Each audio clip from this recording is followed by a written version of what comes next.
तो कैसे हो मेरे महाकाल के चाहने वालों, आज का व्लॉग है vlog number 28 30 day vlog challenge का। और कल का वीडियो आपने देखा था केडी पैलेस का, और उसी का आगे का कंटिन्यू में व्लॉग करूंगा। आज के दिन जो कि हम गए थे नारायणा धाम, जो कि कृष्ण जी और सुदामा जी के स्थान है, जहां पर उनका मंदिर बना हुआ है। तो हम चलते हैं, वहां का आपको व्यू दिखाते हैं मंदिर का। पंडित जी से बात करेंगे, उनसे वहां की कथा सुनेंगे। हो सकता है उनकी कथा थोड़ी लंबी रहे, बाकी हम आपको वो भी पूरी सुने तो आप अच्छा आपको ज्ञान मिलेगा उसके लिए। चलते हैं गाइस हमारी नेक्स्ट लोकेशन में, है ना, नारायण धाम। हम जा रहे हैं गाइस कहाँ पे? नारायण धाम। नारायणा धाम। नारायणा धाम जो कहते हैं कृष्ण जी, जैसे हम गए थे सांदीपनी आश्रम, वहां पर उन्होंने करा था पढ़ाई, विद्या ग्रहण करी थी। और अभी हम जा रहे हैं वहां से, वो पैदल जाते थे वन की ओर लकड़ी वगैरह लेने, जहाँ कहते हैं ना जो लीला उन्होंने करी थी गेहूं वाली एक मुट्ठी वाली, गेहूं वाली जो लीला थी सुदामा जी के साथ वाली, वो वहीं कही गई थी, जिससे वो गरीब हो गए थे सुदामा जी, उन्होंने झूठ बोल दिया था। तो उसी जगह जब हम जा रहे हैं नारायण धाम, वहाँ पर कृष्ण जी का मंदिर बना है। और एक ऐसा बहुत बड़ा वो पेड़ भी दिखाऊंगा जहाँ पर उन्होंने लकड़ियां तोड़ी थी, उस पेड़ पे चढ़े भी थे। तो चलो मिलते हैं।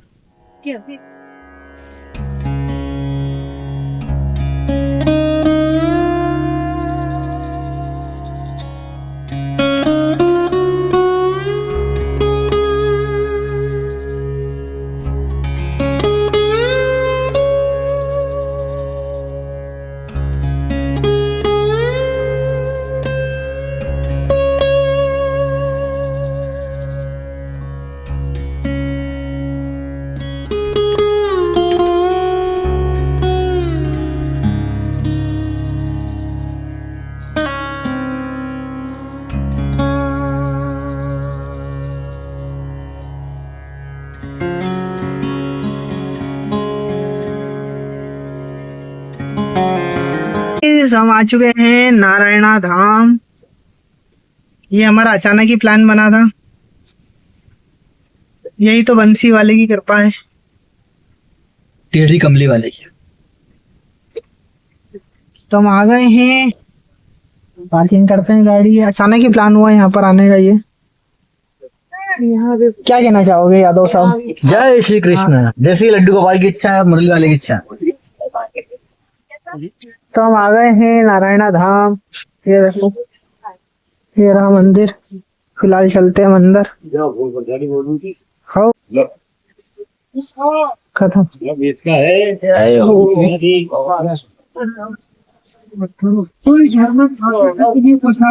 तो यहाँ पे चल रही कथा भागवत जी भी। भात बनाने के लिए को धोया जा रहा था। तो हम आ गए हैं और यहाँ लड्डू गोपाल का झूला लगा हुआ है। देखो, दर्शन कर लो आप भी लड्डू गोपाल के। और यहाँ पर हम झूला भी झुलाएंगे अभी, है ना। चलो आप लोग, आप झूला लो पहले, जाओ।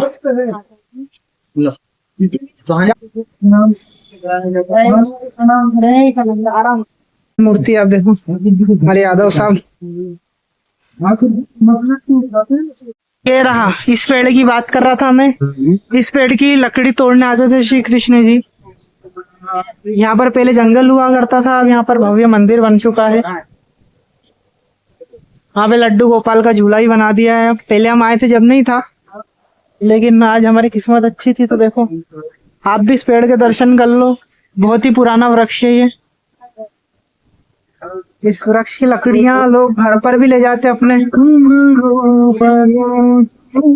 ये वृक्ष बहुत ही पावन और पुण्य वृक्ष कहा जाता है। स्वयं श्री कृष्ण इसकी लकड़ियां तोड़ने सांदीपनी आश्रम से यहाँ जंगलों में आते थे। और बाकी यहाँ पर कुंड वगैरह भी है, मंदिर भी है एक अंदर। आश्रम भी आया। ये देखो, आप देख सकते हैं दोस्तों, यहाँ पर कहा जाए तो मध्य प्रदेश में मेरे ख्याल से एक पहला ही ऐसा मंदिर है जहाँ कृष्ण जी के साथ सुदामा जी की मूर्ति स्थापित है। बाकी जानकारी हमें पंडित जी बताएंगे। पंडित जी, आप बताना चाहेंगे कुछ इसके बारे में? जय श्री कृष्ण। जय श्री कृष्ण।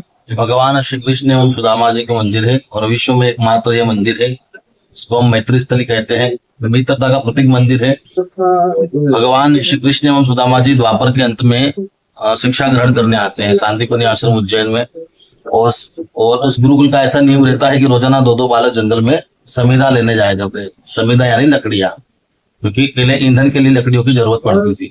तो इसलिए उस गुरुकुल का ऐसा नियम था कि रोजाना एक एक दो बालक जंगल में संविदा लेने लकड़ियां लेने जाया करते थे।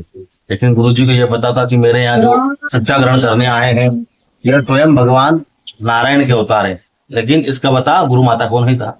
गुरु माता यही जानती थी से अन्य बालक है वैसे ये भी है। तो किसी कारणवश गुरुजी बाहर जाते हैं आश्रम से और गुरु माता आश्रम पर रहती है, तो गुरु माता कहती है कि आज जंगल में लकड़ियां लेने किसको जाना है। सभी शिष्यों ने कहा कि मैया हम तो एक बार जंगल में लकड़ियां लेने चले गए, लेकिन कृष्ण सुदामा अभी तक नहीं गए। अच्छा बुलाओ दोनों को बुलाया और कहा कि आज आपको जंगल में लकड़ियां लेने जाना है। कहने की देर हुई, भगवान चल दिए। चलते समय गुरु माता ने सुदामा को टोका और कहा कि सुदामा मैं आपको 2 मुट्ठी चने दे रही हूँ, आप दोनों को कहीं भूख लगे जंगल में तो उसको आप ग्रहण कर लेना। भगवान कृष्ण सुदामा जी उज्जैन से यहाँ तक आते हैं। कहते हैं कि 16 कोस की जो दूरी है अवंतिका नगरी से वह महाकाल क्षेत्र कहलाता है। इसी महाकाल वन में भगवान कृष्ण सुदामा जी आते हैं, पर्वत से लकड़ियां उठाते हैं। भगवान ने 4 प्रकार की लकड़ियों का एक गट्ठर बनाया, सुदामा जी ने 2 प्रकार की लकड़ियों का एक गट्ठर बनाया। जो भगवान ने 4 प्रकार की लकड़ियों का एक समूह बनाया था उसमें से उन लकड़ियों का नाम क्रमशः इस प्रकार है, करमदी, कंथार, चमेली, काकड़वेल, ऐसे करके 4 प्रकार की लकड़ियों का नाम है। और जो सुदामा जी ने 2 प्रकार की लकड़ियों का गट्ठर बनाया था उनका नाम है कंथार और चमेली। भगवान यहाँ तक आते हैं, उस समय भगवान की योग माया से तेज वर्षा होने लग जाती है। बारिश इतनी तेज रहती है कि भगवान को यहाँ पर एक रात्रि विश्राम करना पड़ा। अब उसी रात्रि में सुदामा जी को भूख लगती है क्योंकि 3 वर्ष थक हार गए थे। सुदामा जी ने सोचा कि जो गुरु माता ने हमारे लिए चने दिए हैं, जो मेरे हिस्से के जो चने आते हैं वो मैं ग्रहण कर लेता हूँ, मेरे मित्र कृष्ण उठेंगे इनका हिस्सा ये ग्रहण कर लेंगे। सुदामा जी ने अपना हिस्सा चबाना प्रारंभ कर दिया। लेकिन उस समय श्री सुदामा जी महाराज की भूख इतनी तेज हो गई कि उनकी एक मुट्ठी चने से भूख शांत नहीं हुई। उन्होंने सोचा कि मेरे मित्र तो कृष्ण शयन कर रहे हैं, सो रहे हैं, इनका हिस्सा भी हमें ग्रहण करना चाहिए। उन्होंने भगवान का हिस्सा भी चबाना प्रारंभ कर दिया। लेकिन भगवान श्री कृष्ण स्वयं भगवान नारायण थे, अंतर्यामी थे, जान गए कि सुदामा जी छुप छुप के चने खा रहे हैं। जानते हुए भी भगवान श्री कृष्ण ने यहाँ पर सुदामा जी महाराज की परीक्षा ली और कहा कि सुदामा जी कटकट की आवाजें मुझे कैसे सुनाई दे रही। उस समय सुदामा जी ने झूठ बोला, बहाना बनाया कि प्रभु इस बारिश की जो ठंडी है इसके कारण मेरे दांत खटका रहे हैं, ऐसा उन्होंने बहाना बनाया। भगवान श्री कृष्ण जान गए कि सुदामा जी ने चने खा लिए है, लेकिन चने खाने के बाद आम आदमी को जल की आवश्यकता लगती है, तो यहाँ सुदामा जी महाराज को जल की आवश्यकता लगी, लेकिन कहे किससे। इसलिए भगवान श्री कृष्ण जानते थे कि सुदामा जी को जल पिलाना आवश्यक हो गया, क्योंकि एक मित्र धर्म ये कहता है कि अपना मित्र कुछ संकट में हो तो उसे वहां से निकालना चाहिए। तो यहाँ पर सुदामा जी ने मित्रता, भगवान श्री कृष्ण जी ने मित्रता निभाई। सुदामा जी को जल पिलाने के लिए इस कुंड का निर्माण किया। भगवान ने अपने हाथों से इस कुंड का निर्माण किया। अपने हाथ की जो सबसे छोटी उंगली जिसको हम कनिष्ठिका उंगली कहते हैं, इस कनिष्ठिका उंगली से भगवान ने इस कुंड का निर्माण किया। कमंडल भी भरा, जलपान किया।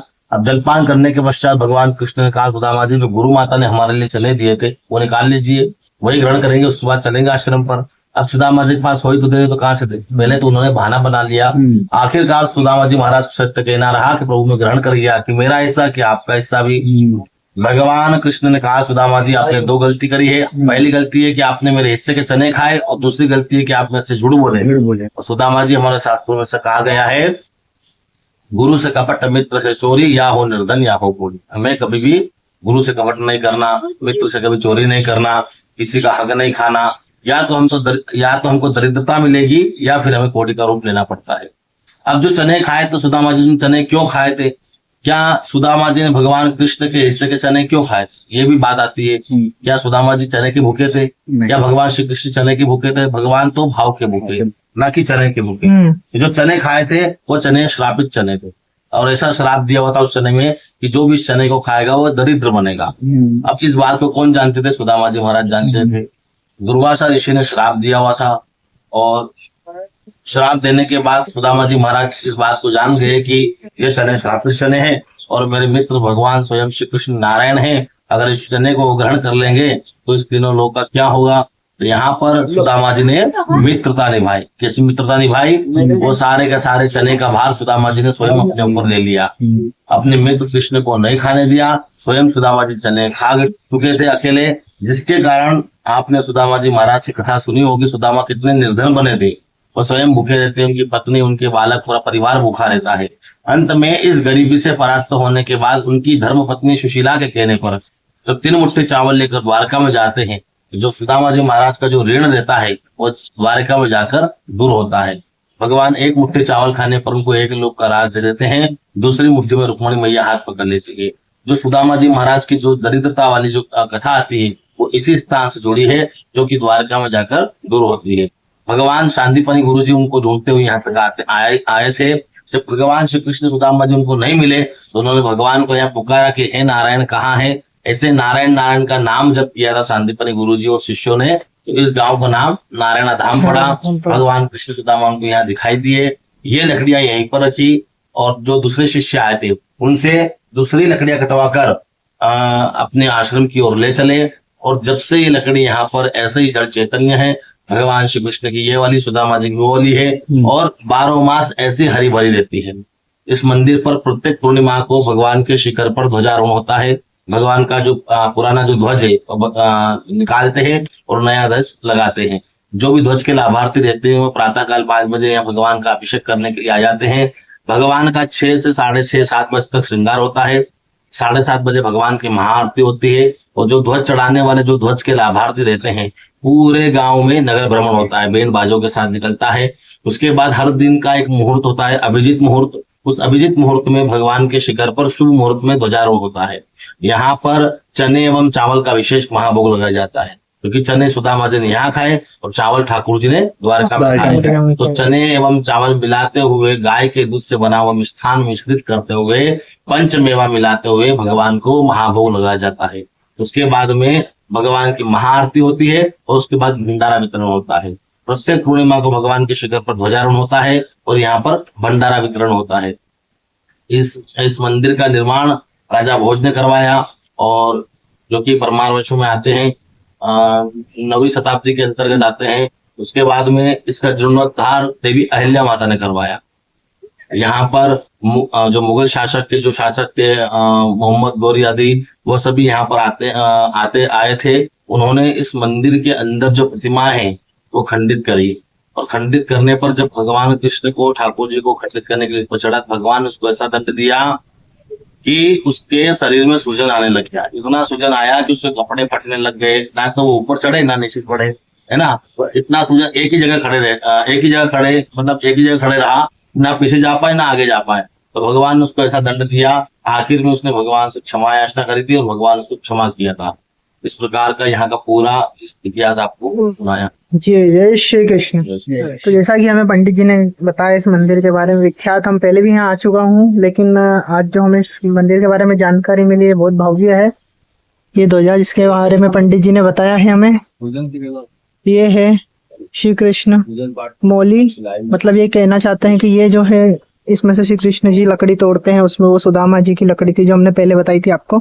बाकी और ये जो कुंड है ये श्री कृष्ण ने अपनी उंगली से प्रकट किया था सुदामा को पानी पीने के लिए। तो बहुत ही सुंदर मंदिर है, एक बार आप जरूर आइए यहाँ पर और दर्शन कीजिए। जय दर्शन हो गए हैं कंप्लीट। हमने यहाँ पे सब चीजें देख ली, गुरु जी से ज्ञान भी हमें बहुत मिला, पंडित जी ने हमें बहुत अच्छी अच्छी चीजें बताई उसके बारे में। बाकी ये जो कुंड है इसको दामोदर कुंड कहा जाता है, नया स्थापना हुई है। बाकी कुंड श्री कृष्ण द्वारा ही प्रकट किया गया था सुदामा जी की प्यास बुझाने के लिए। तो चलते हैं हम यहाँ से और चलते हैं अपने घर की ओर, घर की ओर। और मोहित जी को ज्ञान कैसा लगा, तुमको ज्ञान कैसा लगा पंडित जी का? तो हमको यहाँ कर बहुत अच्छा लगा। फिलहाल हम चल रहे हैं हमारे घर की ओर।